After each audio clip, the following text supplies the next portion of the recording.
컴퓨터 화면 오른쪽 하단의 시간은 19시 48분을 가리키고 있었다. 나는 뻐근한 눈을 비비며 마지막 데이터 보고서를 저장했다. 사무실에는 나 혼자뿐이었다. 창밖은 이미 어둠이 짙게 깔렸고 도시의 네온사인이 유리에 얼룩덜룩한 그림자를 드리웠다. 갑자기 휴대폰이 진동했다. 화면에는 어머님이라는 두 글자가 깜빡였다. 나는 심호흡을 하고 통화 버튼을 밀었다.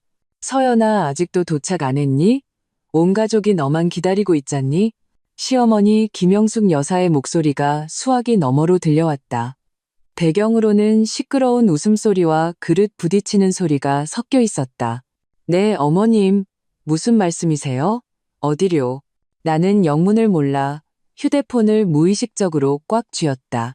어머, 얘 정신 좀 봐. 오늘 내 환갑잔치잖아. 신라호텔 에메랄드 홀에서. 준호가 말 안 했니? 시어머니의 목소리에는 역정이 섞여 있었다. 빨리 오너라. 음식 다 나왔으니까. 머릿속이 하얘졌다. 남편 박준호는 이 일에 대해 한마디도 한 적이 없었다. 나는 서둘러 책상을 정리하며 대답했다. 네, 어머님, 바로 가겠습니다. 30분 정도 걸릴 거예요. 전화를 끊자마자 남편에게 전화를 걸었다. 신호음이 한참 울린 뒤에야 그가 전화를 받았다. 배경은 역시나 시끄러웠다. 여보, 준호의 목소리는 어딘가 찔리는 듯했다. 어머님 환갑잔치, 신라호텔에서 온 가족이 다 아는데 나만 몰랐던 거야? 나는 목소리를 낮췄지만 치밀어 오르는 분노는 감출 수 없었다. 아, 내가 깜빡했어. 요즘 너무 바빠서. 그는 우물쭈물했다. 일단 빨리 와. 어머니 화나셨어. 화가 나 손이 떨렸지만 지금은 화를 낼 때가 아니라는 걸 알았다. 가방을 움켜쥐고 엘리베이터로 달려가며 마음속으로 이미 준호를 수천 번은 욕했다. 택시는 퇴근길 정체 속에서 거북이 걸음을 했다. 창밖으로 스쳐 지나가는 불빛들을 보며 마음이 복잡하게 얽혔다. 나와 준호가 결혼한 지 5년, 시어머니는 줄곧 나를 못마땅해 하셨다. 나는 평범한 가정 출신으로 부모님은 두 분 다 중학교 교사이셨다. 반면 박서방네는 건축 자재 사업으로 일어난 집안이었다.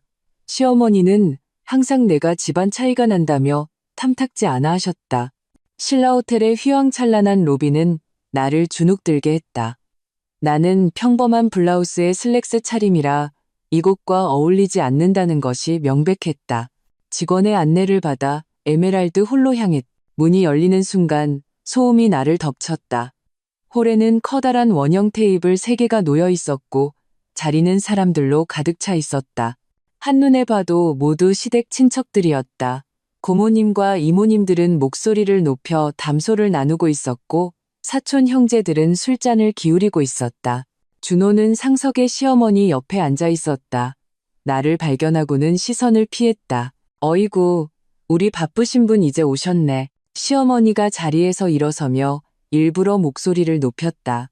그녀는 오늘 짙은 붉은색의 고급 한복을 차려입고 머리는 한 올에 흐트러짐 없이 단정하게 쪼글졌다.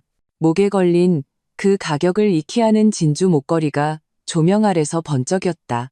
모든 시선이 내게 쏠렸다. 나는 억지 미소를 지으며 다가갔다. 어머님, 만수무강하세요. 늦어서 죄송합니다. 오늘이신 줄 몰랐어요. 됐어. 시어머니는 내 말을 잘랐다. 왔으면 어서 앉거라. 아, 맞다. 그녀는 갑자기 생각났다는 듯 핸드백에서 계산서 한 장을 꺼냈다. 오늘 이 식사는 내 환갑을 기념하는 자리니 우리 며느리가 효도하는 의미에서 계산하는 게 도리겠지. 서연아, 가서 이 계산 좀 하고 오너라. 나는 그 종이를 받아들었다. 위에 찍힌 숫자는 내 혈액을 순간적으로 얼어붙게 했다. 15, 880, 0원. 이건 나는 고개를 들어 시어머니를 보았다. 그녀의 얼굴에는 승자의 미소가 걸려 있었다. 우리 서연이가 제일 능력 있잖니. 대기업 과장인데 이 정도 돈은 아무것도 아니지. 시어머니는 만좌의 손님들을 향해 말했다. 목소리에는 자랑스러움이 가득했지만 나를 보는 눈빛은 얼음장처럼 차가웠다. 네가 나한테 주는 환갑 선물이라고 생각하마. 여러분, 좋죠? 좋습니다. 만장일치의 환호와 함께 박수 소리가 터져 나왔다. 내 손가락은 계산서를 꽉 쥐어 관절이 하얗게 질렸다. 곁눈질로 보니 준호는 고개를 숙인 채 앞에 놓인 냅킨을 만지작거리고 있었다. 그 순간 나는 모든 것을 깨달았다. 이것은 정교하게 설계된 함정이었다. 시어머니는 일부러 내게 잔치 소식을 알리지 않았고, 일부러 이렇게 비싼 호텔을 잡았으며, 일부러 모든 사람 앞에서 내게 계산을 강요하고 있었다. 주위를 둘러보았다. 모든 얼굴에는 기대감이 가득했다. 시어머니의 입꼬리는 살짝 올라가 있었다. 그녀는 내가 망신당하는 것을, 애원하는 것을 이 친척들 앞에서 이 돈을 감당할 수 없다고 인정하는 것을 기다리고 있었다. 차가운 깨달음이 갑자기 뇌리를 스쳤다. 나는 천천히 가방에서 지갑을 꺼내 평소 고액 결제에 사용하던 신용카드를 뽑았다. 물론이죠, 어머님. 내 목소리가 이상할 정도로 차분하게 들렸다. 당연히 제가 해야죠. 모두의 놀란 시선 속에서 나는 계산대로 걸어갔다.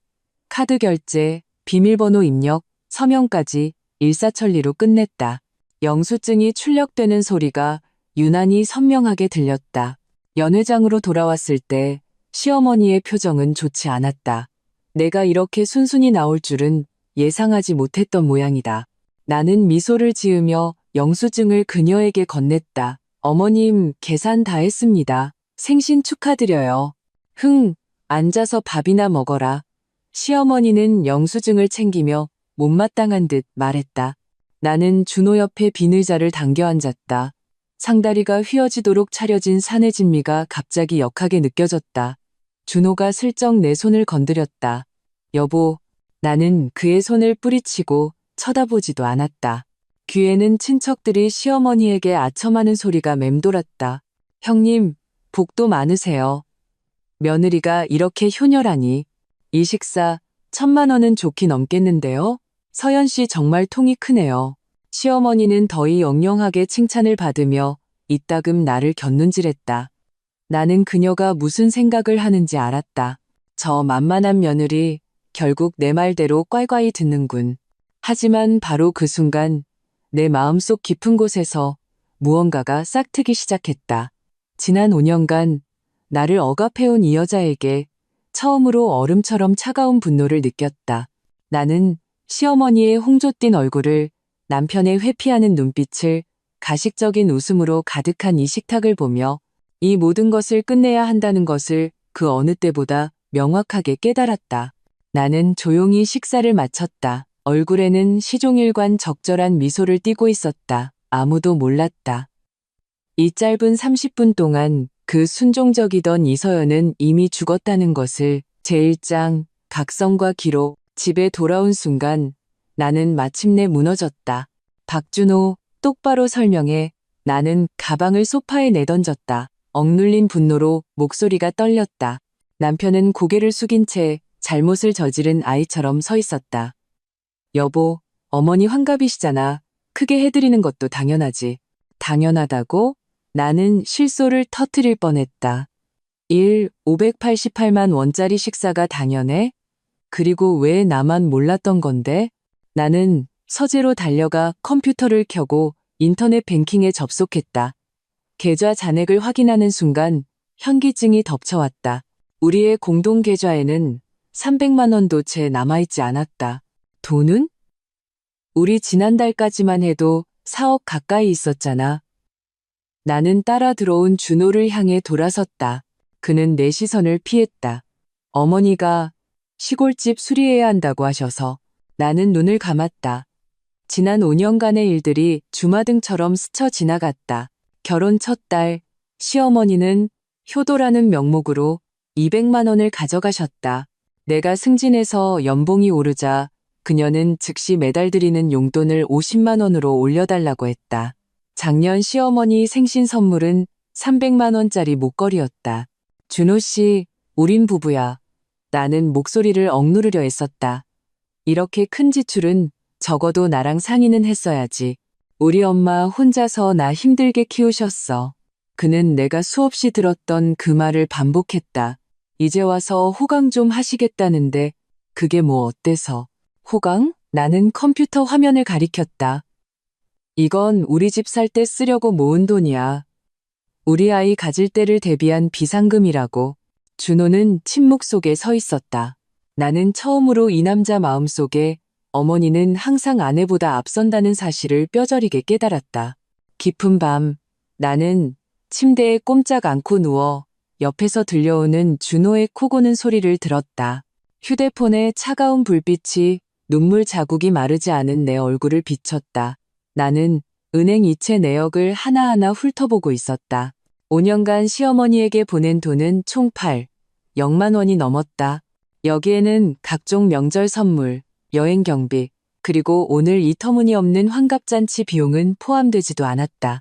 카카오톡 메시지가 도착했다. 시어머니가 보낸 음성 메시지였다. 나는 이어폰을 꼈다. 그녀의 날카로운 목소리가 귓전을 파고들었다. 서연아, 이번 주 토요일에 와서 대청소 좀 도와다오. 미국에서 왕이모랑 그 딸이 나보러 온단다. 그 집 딸은 실리콘밸리에서 엔지니어로 일하는데 연봉이 10억이 넘는다더라. 나는 휴대폰을 꽉 쥐었다. 시어머니가 내 앞에서 남의 집 딸을 칭찬한 것은 이번이 처음이 아니었다. 지난번에는 장 교수의 딸, 그전에는 이서기관의 조카딸이었다. 매번 내가 자기 아들에게 부족한 사람이라는 것을 암시하고 있었다. 다음 날 출근에서도 나는 넋이 나가 있었다. 점심시간, 최 부장님이 내 맞은편에 앉았다. 이 과장, 다크서클이 왜 이렇게 심해? 집에 무슨 일 있어? 그녀는 따뜻한 라떼 한 잔을 내게 밀어주었다. 최 부장님은 50대 초반으로 우리 회사에서 몇 안 되는 여성 임원이었다. 왠지 모르게 그녀의 걱정스러운 눈빛에 코끝이 찡해졌다. 부장님, 시어머니랑은 잘 지내세요? 나는 조심스럽게 물었다. 그녀가 웃었다. 처음 10년은 원수처럼, 다음 10년은 친구처럼, 지금은 모녀처럼 지내. 내 의아한 표정을 보고 그녀는 말을 이었다. 나도 막 결혼했을 땐 시어머니가 온갖 시집살이를 시켰지. 그러다 어느 날 한 가지 이치를 깨달았어. 고부관계의 핵심은 시어머니도 며느리도 아니야. 그 사이에 낀 남자지. 하지만 준호 씨는 항상 어머니 편만 들어요. 아직 젖을 덜 뗐으니까. 최 부장님은 냉소했다. 남자는 뼈아픈 선택을 몇 번 겪어보지 않으면 절대 어른이 되지 못해. 그녀는 목소리를 낮췄다. 기억해, 이 과장, 경제적 독립은 첫걸음일 뿐이야. 정신적 독립이 핵심이야. 네가 물러설수록 그들은 더 기어오를 거야. 이 말은 혼돈에 빠진 내 세계의 한 줄기 빛처럼 다가왔다. 집으로 돌아오는 지하철 안에서 나는 두 가지 결심을 했다. 첫째, 나만 아는 개인 계좌를 만들 것. 둘째, 더 이상 시어머니의 부당한 요구를 무조건 들어주지 않을 것. 주말에 나는 시댁에 갔다. 문을 열고 들어가니 거실에 젊은 여자가 앉아 시어머니와 다정하게 이야기를 나누고 있었다. 그 여자는 나를 보자 위아래로 훑어본 후 승자의 미소를 지었다. 서연이 왔구나. 이쪽은 왕이모 딸 유진이야. 스탠퍼드 나왔단다. 시어머니는 신나서 소개했다. 유진아, 이 애가 내가 말했던 서연이 준호처란다. 아, 말씀 많이 들었어요. 유진이 손을 내밀었다. 손톱은 완벽하게 관리되어 있었다. 준호 선배, 대학 때 정말 인기 많았는데 마지막에 선택한 사람이 그녀는 일부러 말을 흐렸다. 나는 미소 지으며 그녀의 손을 잡았다. 안녕하세요. 스탠퍼드 좋은 학교죠. 근데 요즘은 유학파도 취업하기 쉽지 않다던데. 그녀의 미소가 순간 굳었다. 시어머니가 서둘러 끼어들었다. 우리 유진이는 벌써 구글에서 오퍼 받았어. 연봉이 20만 불이라더라. 오후 내내 시어머니는 온갖 방법으로 유진을 칭찬하고 나를 깎아내렸다. 나는 조용히 창문을 닦았지만 마음은 그 어느 때보다 맑고 차분했다. 이건 그저 아들을 통제하려는 한 불쌍한 노부인의 연극일 뿐이야.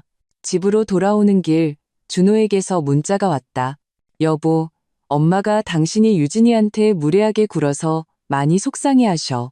나는 걸음을 멈추고 심호흡을 한 뒤 답장을 보냈다. 박준호 씨, 당신이 정말 내 기분을 조금이라도 생각한다면 오늘 밤 우리 얘기 좀 해. 그게 아니라면 나도 더 이상 당신 어머니 눈치 볼 필요 없을 것 같네. 이 메시지를 보내고 나자 기이한 해방감이 느껴졌다. 1. 500만 원짜리 환갑잔치는 드디어 잠들어 있던 나를 깨운 한 대의 딱이었다. 최 부장님 말이 맞았다. 이제 준호가 선택할 시간이었다. 그리고 그가 누구를 선택하든 나는 먼저 나 자신을 선택해야만 했다. 제2장 폭풍의 눈. 새벽 3시. 휴대폰 벨소리가 밤의 정적을 찢었다. 서연아. 전화기 저편. 아버지의 목소리는 쉬어 있었고 다급했다. 내 엄마가 갑자기 쓰러졌어. 지금 병원이다. 나는 순간 정신이 번쩍 들었다. 어느 병원이요? 바로 갈게요. 전화를 끊고 허둥지둥 옷을 챙겨 입었다. 준호가 잠결에 물었다. 무슨 일이야? 엄마가 입원하셨대. 지금 가봐야 해. 내 목소리가 떨렸다. 그가 몸을 일으켰다. 내가 데려다 줄게. 됐어. 당신 내일 출근해야 하잖아. 내가 직접 운전해서 갈게. 나는 차키를 집어들었다. 제1병원 응급실. 나는 아버지의 구분등을 보았다. 그가 돌아섰을 때 나는 그를 거의 알아보지 못했다. 하룻밤 사이에 10년은 늙어버린 듯했다. 의사 선생님이 뇌경색이래. 다행히 발견이 빨라서. 아버지는 내 손을 잡았다. 손바닥은 얼음장처럼 차가웠다. 중환자실 유리창 너머로 온갖 기계에 둘러싸여 누워있는 어머니가 보였다. 너무나 작고 연약해 보였다. 눈물이 왈칵 쏟아졌다. 기억 속의 어머니는 항상 온화하고 강인해서 내 앞에서 약한 모습을 보인 적이 없었다. 아빠, 잠시 쉬세요. 제가 지킬게요. 내가 나지막이 말했다. 날이 밝자마자 휴대폰이 울렸다. 시어머니였다. 서연아, 오늘은 왜 안 오니? 그녀의 목소리는 불쾌해 보였다. 내일 모임 준비할 거 도와주기로 했잖니. 그제야 오늘이 토요일이고 장보기를 도와드리기로 약속했던 것이 생각났다. 어머님, 죄송해요. 저희 엄마가 입원하셨어요. 지금 병원이에요. 아, 그래? 심각하니? 그녀의 목소리에는 진심이 조금도 담겨 있지 않았다. 그래도 내일 집에 10대 명이나 오는데 네가 와서 돕지 않으면 어떡하니? 나는 휴대폰을 꽉 쥐었다. 어머님, 저희 엄마 지금 중환자실에 계세요. 제가 자리를 비울 수가 없어요. 중환자실이라고 네가 계속 지켜야 하는 건 아니잖니? 시어머니의 목소리가 높아졌다. 내 아빠도 계시잖니? 점심때 잠깐 와서 장만 봐가면 되잖아. 피가 머리끝까지 솟구쳤다. 나는 심호흡을 했다. 어머님, 내일 모임은 취소하시거나 준호 씨한테 도와달라고 하세요. 저희 엄마는 지금 제가 필요해요. 전화기 저편이 몇 초간 조용했다. 이서연, 너 지금 무슨 소리 하는 거니? 박씨 집안에 시집 왔으면 박씨 집안 사람이야. 내 엄마 아픈 건 내 아빠가 돌보면 되지. 시댁일은 나 몰라라 하는 게 무슨 경우야? 나는 그대로 전화를 끊어버렸다. 분노로 손가락이 떨렸지만 마음은 이상하게도 평온했다. 해방감마저 느껴졌다. 드디어 그녀에게 정면으로 거절한 것이다. 30분 후 준호가 병원으로 허둥지둥 달려왔다. 그의 얼굴은 굳어 있었다. 여보, 어떻게 엄마 전화를 그렇게 끊어버릴 수가 있어? 엄청 화나셨어. 나는 그를 차갑게 바라보았다. 그럼 당신 지금 어머니 대신 나한테 따지러 온 거네. 아니, 어머니 연세도 있으신데 당신이 좀 참지. 박준호. 나는 그의 말을 잘랐다. 우리 엄마는 지금 중환자실에 누워 계셔. 그런데 당신 엄마는 그 엄마를 버려두고 무슨 망할 모임 준비나 하라고 하셔. 그리고 당신은 지금 이게 내 잘못이라고 생각하는 거야? 그는 입을 열려다 결국 고개를 떨궜다. 그런 뜻은 아니었어. 하지만 엄마 혼자 날 힘들게 키우셨잖아. 또 그 소리였다. 나는 병실을 향해 몸을 돌렸다. 더 이상 그의 얼굴을 보고 싶지 않았다. 어머니의 상태가 안정된 후 나는 사흘간 휴가를 내고 간병했다. 그동안 시어머니는 수십 통의 전화를 걸어왔고 준호는 내가 회의 중이거나 화장실에 갔다고 둘러대며 대신 받았다. 나흘째 아침 회사에서 전화가 왔다. 내가 책임지고 있던 중요한 프로젝트에 문제가 생겨 반드시 내가 직접 처리해야 한다는 것이었다. 회사에 도착하자마자 최 부장님이 나를 사무실로 불렀다. 이 과장, 회장님께서 내일 홍담그룹과의 협상에 자네를 지명하셨어. 그녀의 표정은 복잡했다. 이건 기회야. 이 계약만 따내면 지역 총괄 본부장 자리는 자네 것이 될 거야. 심장이 쿵 내려앉았다. 지역 총괄 본부장. 연봉은 2배로 뛰고 독립된 팀과 더 많은 결정권이 주어진다. 하지만 내일은 어머니가 퇴원하시는 날이기도 했다. 저희 어머니가 내일 퇴원하셔서. 최 부장님은 내 눈을 똑바로 쳐다보았다. 이 과장, 워킹맘이 가장 힘든 게 가정과 일의 균형을 맞추는 거야. 하지만 어떤 기회는 놓치면 다시 오지 않아. 퇴근 후 아버지와 상의한 끝에 간병인을 고용해 어머니의 퇴원을 돕기로 결정했다. 아버지는 내 손을 토닥이며 말했다. 가서 일해라. 내 엄마는 아빠가 있잖니. 밤늦게 협상 자료를 정리하고 있는데 시어머니의 전화가 또 걸려왔다. 서연아, 내일 내 이모님 환갑잔치에 꼭 와야 한다. 그녀는 명령조로 말했다. 어머님, 저 내일 중요한 업무가 있어요. 무슨 일이 가정보다 중요해. 그녀는 날카롭게 내 말을 잘랐다. 내 이모님 아들이 건설국에 있단 말이야. 준호 회사에서 지금 정부공사 따내려고 애쓰는 거 몰라? 네가 안 오면 내 체면이 뭐가 되겠니? 나는 준호를 바라보았다. 그는 내 시선을 피하며 작은 소리로 말했다. 여보, 그냥 휴가 하루 내면 안 될까? 그 순간 내 마음속에서 무언가가 완전히 부서져 내렸다. 나는 평온하게 말했다. 어머님, 내일 잔치에는 못 가요. 준호 씨가 가면 되죠? 어차피 건설국에서 아는 사람은 제가 아니라 그 사람이니까요. 말을 마친 나는 서재로 들어가 문을 잠갔다.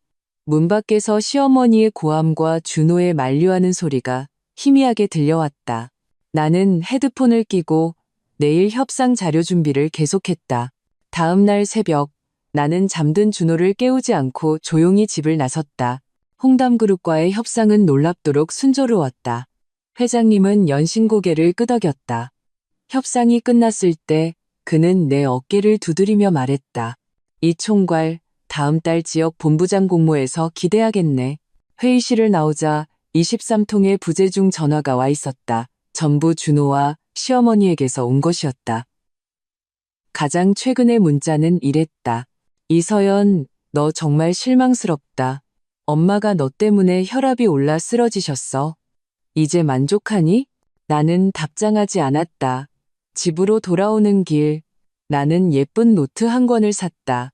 그날 밤, 준호가 거실에서 TV를 보는 동안 나는 기록을 시작했다. 날짜, 사건, 금액, 비고, 5월 16일, 시어머니 환갑잔치, 15, 880, 0원, 5월 20일, 시어머니께 시골집 수리비, 명목으로 10, 0, 0원 이체, 5월 25일, 모친 입원 중, 시어머니가 친척 모임 참석 강요했으나 거절. 마지막 줄을 쓸 때 손이 떨리고 있었다. 이것은 단순한 가계부가 아니었다. 한 아내이자 한 딸의 각성이 시작되는 기록이었다. 오늘부터 모든 억울함과 모든 부당함은 사실 그대로 기록될 것이다. 노트를 덮어 나는 사무실 서랍 깊숙한 곳에 숨겼다. 이 노트는 언젠가 나의 무기가 되거나 혹은 나의 해방구가 될 것이다. 제3장, 침입과 반격. 뭐라고요? 어머님이 들어와서 사신다고요? 나는 들고 있던 커피잔을 떨어뜨릴 뻔했다. 준호는 내 눈을 마주치지 못했다. 그냥 잠시만 계시는 거야. 엄마가 혼자 계시니 너무 외로우시다고. 그리고 그는 우물쭈물했다. 우리가 임신 준비하는 거 도와주시겠대. 나는 냉소를 터뜨렸다.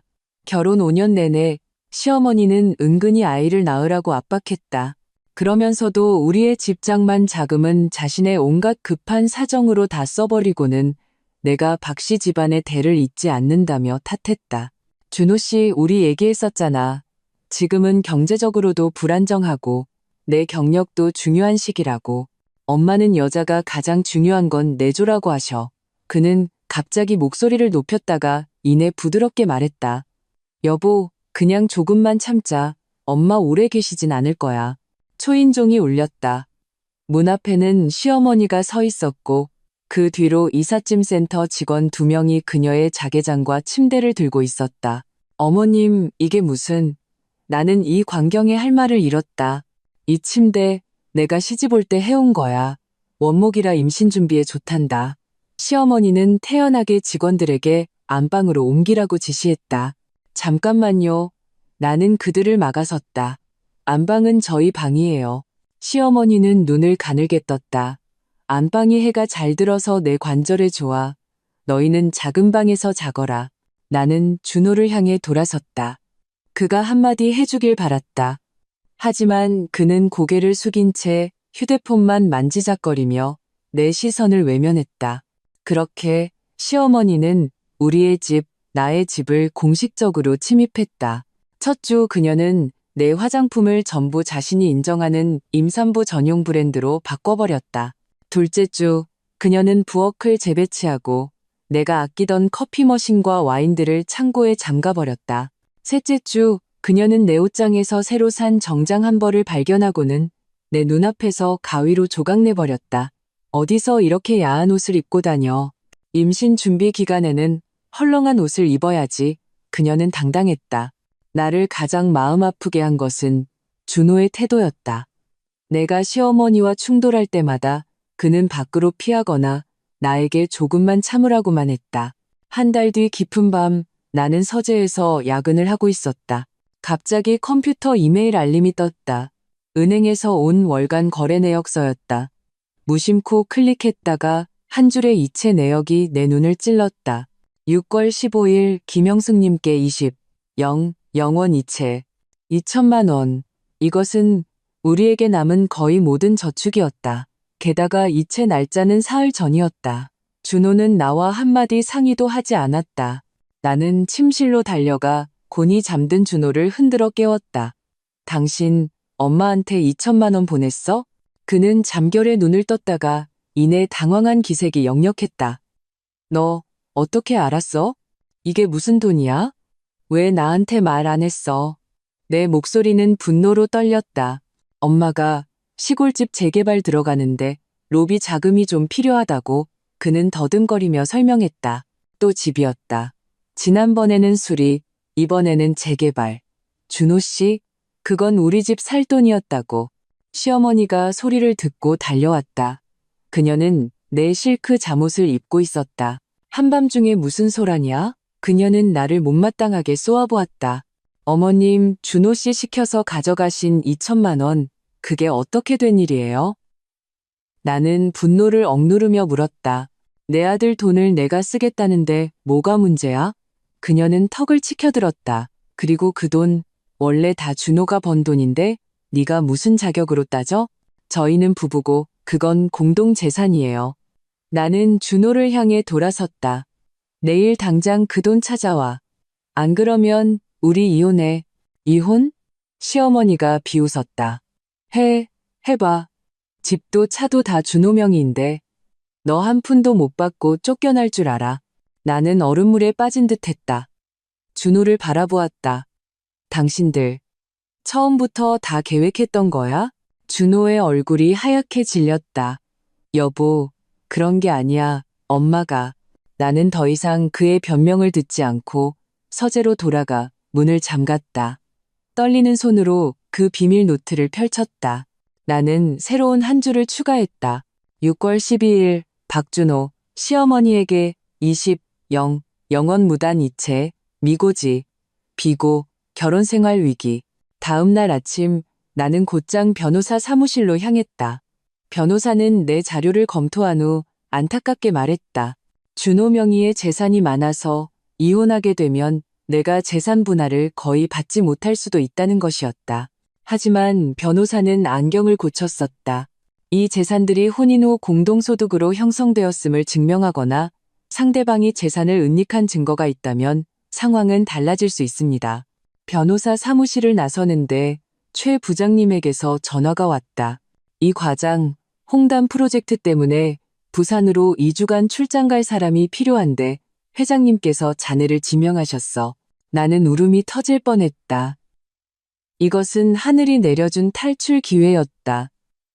네, 가겠습니다. 집에 돌아와 짐을 쌀 때 시어머니가 침실 문을 막아섰다. 또 어딜 가려고? 임신 준비는 안 하고 맨날 밖으로만 나돌고 회사 출장이에요. 나는 차갑게 말했다. 못 가. 그녀는 명령했다. 내가 준호한테 전화할 거야. 하세요. 나는 캐리어를 끌었다. 이번엔 누구도 날 막을 수 없어요. 준호가 허둥지둥 집에 돌아왔을 때 나는 이미 택시를 불러놓은 후였다. 그가 내 캐리어를 붙잡았다. 여보, 이러지 마. 박준호. 나는 그의 손을 뿌리쳤다. 우리 2주 동안 각자 좀 진정하자. 당신이 이 결혼을 계속하고 싶다면 내가 돌아왔을 때 선택해. 그 여자야, 나야. 택시가 아파트를 떠날 때 나는 백미러로 시어머니가 손가락질하며 무언가 말하고 준호가 고개를 푹 숙인 채 서 있는 것을 보았다.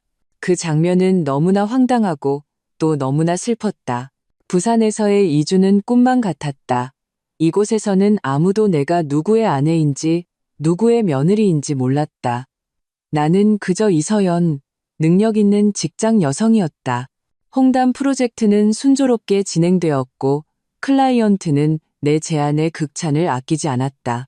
어느 주말 클라이언트 측 부사장인 강지수 씨가 내게 애프터눈 티를 청했다. 50대의 이 여성 CEO는 자수성가하여 지금은 수십억 자산을 운용하고 있었다. 이 총괄 서울 사람이라고 들었는데 부산으로 와서 일할 생각은 없어요? 그녀는 우아하게 커피를 저었다. 나는 쓴웃음을 지었다. 가정 문제 때문에 아마 나 이혼했어요. 그녀가 갑자기 말했다. 전 남편과 그 어머니는 여자가 집에서 살림이나 해야 한다고 생각했죠. 그녀는 미소 지으며 손목에 흉터 하나를 보여주었다. 시어머니가 담뱃불로 짖은 거예요. 아들이 야근하는데 야식을 준비 안 해줬다고. 나는 충격에 말을 잇지 못했다. 이 총괄, 그녀의 눈빛은 예리했다. 여자가 가장 힘든 건 일이 아니에요. 상처가 닥쳤을 때 용감하게 아니오라고 말할 수 있느냐죠. 때로는 떠나는 것이 실패가 아니라 자기 자신을 되찾기 위한 길이에요. 서울로 돌아오는 비행기 안에서 강지수 부사장의 말이 계속 귓가에 맴돌았다.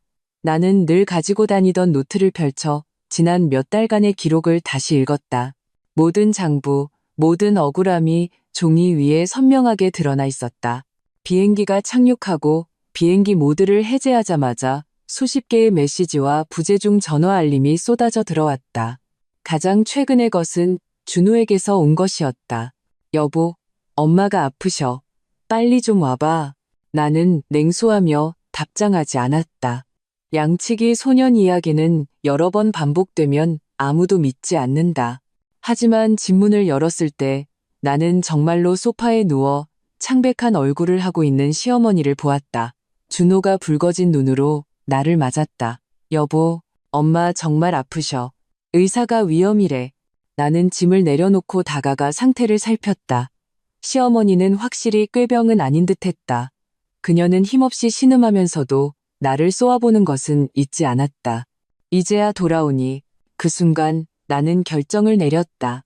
나는 준호에게 평온하게 말했다. 짐 챙겨서 어머니 병원에 모셔다 드리세요. 나 부산에 있는 동안 집 알아봤어요. 내일 이사 나갈 거예요. 뭐라고? 준호는 벼락 맞은 듯 했다. 여보, 제발, 준호 씨, 우리 당분간 각자 생각할 시간을 가져요. 나는 그 노트를 꺼내 복사한 한 부를 그에게 건넸다. 이건 지난 몇 년간 당신 어머니가 우리에게 기여한 내역이에요. 다 읽어보고 그래도 이 결혼을 계속하고 싶으면 그때 나를 찾아와요. 시어머니가 몸을 일으키려 했었다. 준호야, 쟤 보내. 저런 불효막심한 며느리는 엄마, 준호가 갑자기 소리쳤다. 제발 좀 가만히 계세요. 집안은 죽음 같은 정적에 휩싸였다. 시어머니는 충격받아 입을 벌렸고 나 또한 놀랐다. 준호가 어머니에게 큰 소리를 낸 것은 이번이 처음이었다. 나는 짐을 들고 현관으로 향했다. 마지막으로 준호를 돌아보며 말했다. 당신 선택 기다릴게. 하지만 기억해. 이번에는 나도 나 자신을 선택하고 있어. 제사장, 폭풍 후의 고요, 그리고 새로운 시작. 집을 나온 지 사흘째. 드디어 준호가 내가 임시로 얻은 오피스텔 앞에 나타났다. 그는 수염도 깎지 않아 덥수룩했고 눈은 핏발이 서 있었다. 손에는 내가 준 노트 복사본을 꽉 쥐고 있었다. 여보, 그의 목소리는 쉬어 있었다. 엄마가 이렇게까지 심한 짓을 하신 줄 몰랐어. 나는 그를 안으로 들여 물 한 잔을 따라 주었다. 그는 노트를 넘기며 손을 떨었다. 27페이지, 작년 엄마 생신, 그 300만 원짜리 목걸이. 당신이 너무 비싸다고 했을 때 난 당신이 인색하다고 탓했어. 35페이지, 당신 어머니 입원하신 날 우리 엄마가 당신더러 모임에 가라고 억지를 부렸구나. 세상에, 내가 무슨 짓을 한 거지? 나는 조용히 그를 바라보았다. 내가 7년간 사랑했던 이 남자는 지금 잘못을 저지른 아이처럼 어쩔 줄 몰라 했다. 여보, 내가 잘못했어. 그가 내 손을 잡았다. 한 번만 기회를 줘. 내가 변할게. 내가 당신 편에 설게. 그의 손바닥은 따뜻하고 익숙했다. 한순간 나는 마음이 약해질 뻔했다. 하지만 다음 순간 이성이 고삐를 잡았다. 어떻게 변할 건데? 내가 나지막이 물었다. 어머니를 이사 나가시게 하고 그분께 보낸 돈을 다시 받아올 거야? 아니면 나는 그의 눈을 똑바로 쳐다보았다. 앞으로 우리와 그분 사이에서 영원히 우리 가정을 우선으로 생각한다고 약속할 수 있어? 그는 침묵했다. 그 침묵은 어떤 대답보다 더 가슴 아팠다. 준호 씨, 결혼은 두 사람이 하는 거야. 세 사람이 하는 게 아니라. 나는 손을 뺐다. 우리 미래에 대해 생각해 볼 시간이 필요해. 당신도 마찬가지고. 그가 떠난 후 나는 소파에 주저앉았다. 온몸의 기운이 빠져나가는 듯했다. 휴대폰이 진동했다. 최 부장님의 메시지였다. 이 과장, 회장님께서 홍담 프로젝트 보고서를 보시고 아주 만족해 하셨어. 지역 총괄 본부장 공모가 다음 주 월요일부터 시작돼. 준비됐나? 나는 심호흡을 하고 답장했다. 네, 준비됐습니다. 감사합니다, 부장님. 일은 나의 가장 좋은 도피처가 되었다. 공모 준비는 내 모든 생각을 차지했고 깨어진 결혼 생활의 아픔을 잠시나마 잊게 해주었다. 하지만 운명은 더 잔인한 시련을 준비하고 있었다. 공모 전날 시어머니에게서 갑자기 전화가 왔다. 내가 집을 나온 후 그녀가 직접 연락한 것은 처음이었다. 서연아, 내일 가족 모임이 있으니 꼭 참석해야 한다. 그녀의 말투는 강압적이었고 우리 사이에 아무 일도 없었던 것 같았다. 어머님, 저 내일 중요한 일이 있어요. 무슨 일이 가정보다 중요해? 그녀는 목소리를 높였다. 내일은 내 시아버님 환갑이시다. 온 가족이 다 모이는데 네가 안 오면 우리 박씨 집안 체면이 뭐가 되겠니? 나는 그대로 전화를 끊고 전원을 꺼버렸다. 내일 공모는 내 인생이 걸린 문제였다. 어떤 일로도 방해받고 싶지 않았다. 공모 발표는 순조롭게 진행되었다. 내 발표는 논리정연했고 질의응답은 막힘이 없었다. 회의실을 나올 때 회장님이 내 어깨를 두드렸. 발표 좋았어, 이 총괄. 이사회에서 다음 주에 논의 후 결과를 발표하지. 전원을 켜자마자 수십 개의 미확인 메시지와 부재중 전화가 쏟아져 들어왔다. 가장 최근 것은 준호에게서 온 것이었다.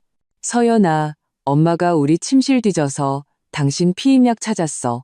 지금 온 집안이 발칵 뒤집혔어. 빨리 전화 줘. 심장이 쿵 내려앉았다. 그 피임약은 내가 이사 나오기 전 서랍 깊숙이 숨겨두었던 것이었다. 시어머니가 그걸 찾아낼 줄은 몰랐다. 집에 도착하자마자 준호의 전화가 또 걸려왔다. 나는 심호흡을 하고 받았다. 여보, 그의 목소리는 극도로 피곤했다. 엄마가 이 일을 온 친척들한테 다 말했어. 지금 다들 당신 욕해? 박씨 집안의 아이 낳아주기 싫어한다고. 박준호, 나는 차분하게 그의 말을 잘랐다. 첫째, 그 약은 유통기한이 반년이나 지난 예전에 쓰던 거야. 둘째, 설사 내가 지금 피임을 한다고 해도 그게 뭐? 내 몸은 내가 결정해. 하지만 엄마는 또 엄마, 나는 마침내 폭발했다. 박준호, 당신 30살이야. 단 한 번이라도, 제발 한 번이라도 스스로 생각하고 스스로 결정할 수는 없어? 전화기 저편은 한동안 침묵했다. 내일 시아버님 환갑잔치 올 거야? 나는 눈을 감았다. 아니, 다음날 밤 10시가 넘어 내 오피스텔 초인종이 울렸다. 현관 카메라로 보니 술에 취한 준호가 문 앞에 서 있었다. 문을 열자 그는 비틀거리며 들어왔다. 온몸에서 술 냄새가 진동했다. 여보, 그는 혀꼬부라진 소리로 말했다. 오늘 온 가족이 당신 욕했어. 사촌 누나는 당신더러 알 못 낳는 암탉이라고. 온몸이 차갑게 식었다. 나는 그를 소파에 앉혔다. 나 그들이랑 싸웠어. 그가 고개를 들었다. 눈에는 눈물이 그렁그렁했다. 내 아내가 최고라고, 아이 안 갖는 건 내 뜻이라고 소리쳤어. 그 순간 내 마음이 조금 누그러졌다. 그가 가족들 앞에서 나를 감싸준 것은 이번이 처음이었다. 준호 씨, 내가 나지막이 불렀다. 여보, 우리 다시 시작하면 안 될까? 그가 갑자기 무릎을 꿇고 내 다리를 붙잡았다. 엄마 이사 나가시게 할게. 돈도 다 받아올게. 우리, 그의 말은 휴대폰 벨소리에 끊겼다. 그의 어머니였다. 준호는 잠시 망설이다 결국 전화를 받았다. 준호야, 너 어디 갔어? 시어머니의 날카로운 목소리가 수화기를 뚫고 나왔다. 온 가족이 너 찾고 있잖니.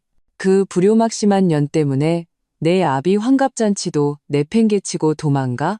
나는 준호의 표정이 취기해서 갈등으로 그리고 마침내 순종으로 변하는 것을 보았다. 엄마, 저 지금 바로 갈게요. 전화를 끊고 그는 내 눈을 마주치지 못했다. 여보, 나 가봐야 해.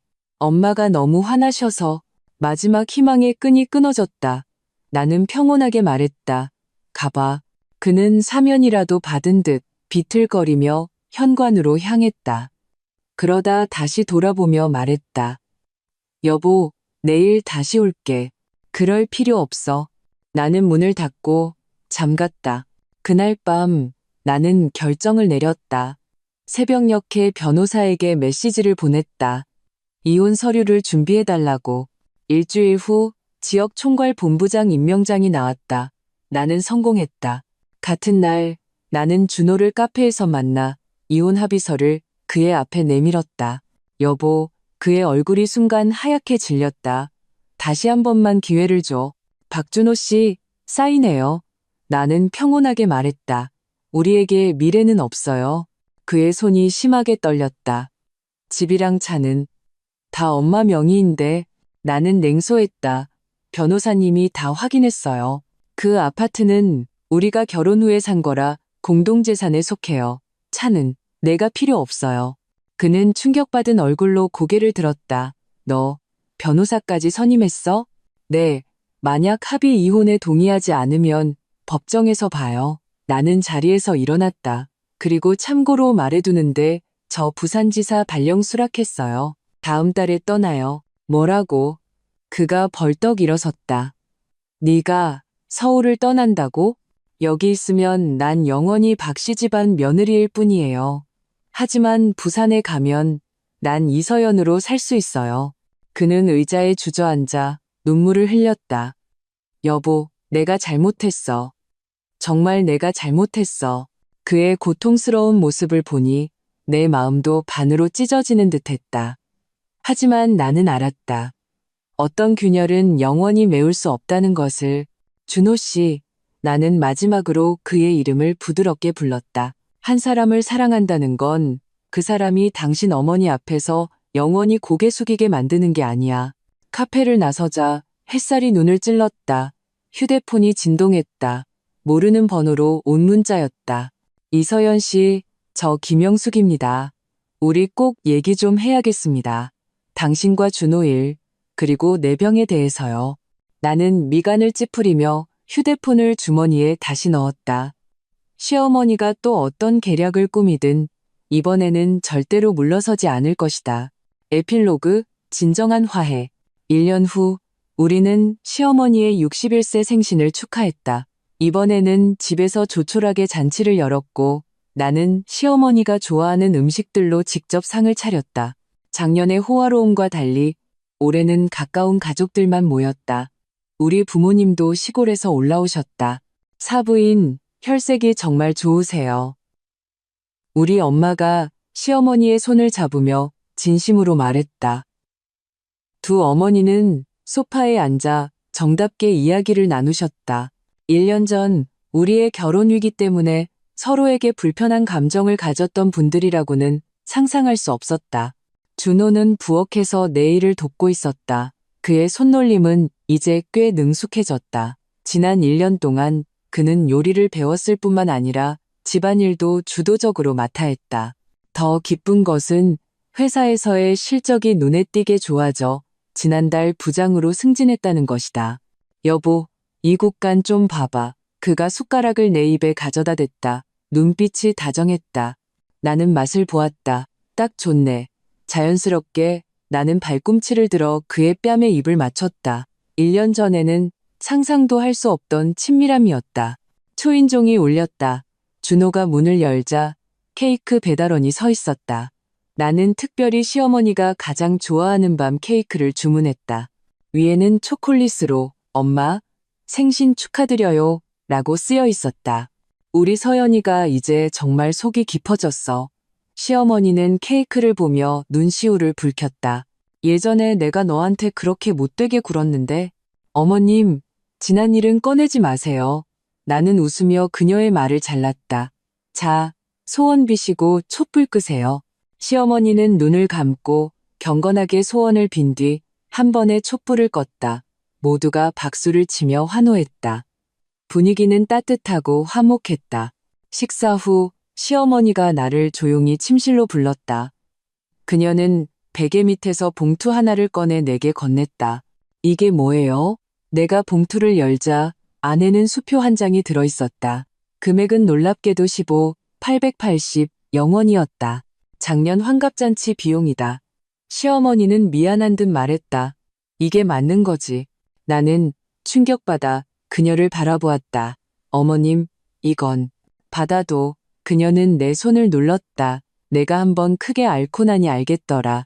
돈이 다 무슨 소용이야. 가족이 화목한 게 최고지. 그녀는 잠시 말을 멈췄다가 그리고 말이야. 지금은 네가 준호보다 더 잘 버는데 내가 어떻게 네 돈을 쓰겠니? 나는 웃음을 참을 수 없었다. 시어머니는 뼛속까지 꼼꼼한 사업가 기질이 남아있는 듯했다. 단지 돈을 쓰는 방식이 완전히 달라졌을 뿐. 어머님, 이 돈은 우리 다 같이 가족 여행 가는 데 써요. 나는 수표를 그녀의 손에 다시 쥐어주었다. 어머님, 제주도 가고 싶어 하셨잖아요. 시어머니의 눈가가 다시 붉어졌다. 서연아, 너 정말 나를 미워하지 않니? 나는 그녀를 가볍게 안아주었다. 벌써 오래전에요. 그 순간 나는 깨달았다. 진정한 화해는 과거의 상처를 잊는 것이 아니라 상처를 안고도 계속 앞으로 나아가는 것이라는 걸. 모든 것이 없었던 척하는 것이 아니라 폭풍우를 겪고 난 후에도 여전히 서로의 빛을 봐주기로 선택하는 것이라는 걸. 밤이 되어 모든 손님을 보내고 나와 준호는 베란다에 기대어 별을 보았다. 그의 팔이 내 어깨를 감싸 안았다. 따뜻하고 든든했다. 여보, 그가 갑자기 말했다. 오늘 엄마가 나한테 그러시더라. 옛날 집으로 다시 이사 가고 싶으시다고. 왜요? 잘 지내고 계시잖아요. 그러게 말이야. 준호가 웃었다. 젊은 사람들은 자기들만의 공간이 필요하다고. 그리고 옛날 이웃들이 보고 싶으시다고 하시네. 나는 그의 어깨에 기댔다. 마음속에 따뜻한 기운이 퍼졌다.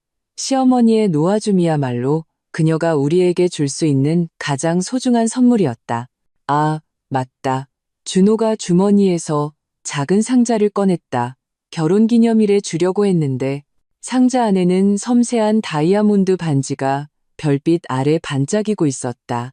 이게 뭐야? 내가 놀라서 그를 쳐다보자 그가 한쪽 무릎을 꿇었다. 이서연 씨, 저와 다시 한번 결혼해 주시겠습니까? 우리 엄마 때문도 습관 때문도 아니고 오직 우리가 서로 사랑하기 때문에. 눈물이 왈칵 쏟아졌다. 이 순간의 청혼은 7년 전의 그 청혼보다 더 내 마음을 울렸다.